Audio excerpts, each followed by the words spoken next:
delay. Solar development is increasing across the country and here in New York State, where there's a goal of 70% clean power generation by 2030. As Boralex continues the process for their 130-megawatt Newport solar project in the towns of Deerfield and Newport, they held an open house today. Eyewitness News reporter Lauren Brill brings us more details. Boralex met with residents earlier today to discuss concerns regarding the proposed project. And while this is not a requirement for their permit, it's what they call being a good neighbor.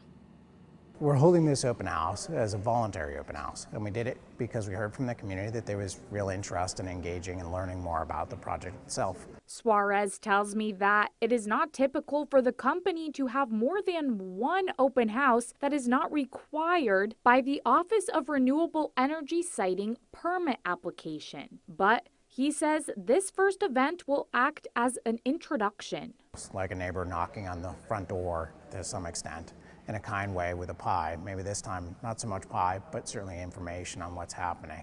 But part of what we're doing here is also hearing from people. What is it that they're concerned about? What are they worried about? And how can we make adjustments to the project to address their concerns? While members of the community who have questions and concerns are making their opinions heard, landowners in favor of the project were also present. Boralex will be leasing about almost 100 acres off of Mike Callahan's farm, allowing him to keep about half of his land where he will still be able to raise animals, and he tells me this is the only way he is going to be able to survive. Well, I lost my market of milk here a couple years ago, and I had a pretty bad farm accident here 2 years ago. I'm ready to retire.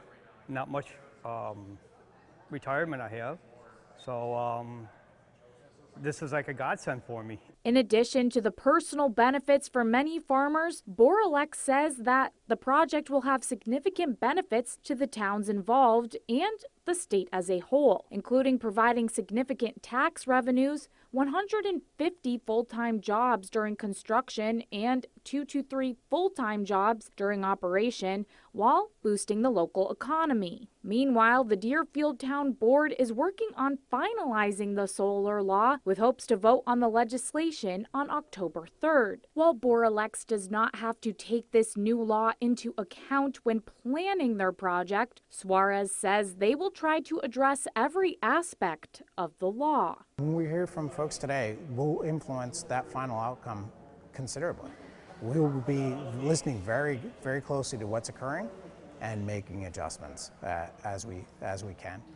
As you can see, residents are voicing their concerns with homemade signs, but despite these efforts, Boralex is still moving forward in the process with another open house scheduled for next year. Reporting in Poland, I'm Lauren Brill, Eyewitness News, first at 10. You may have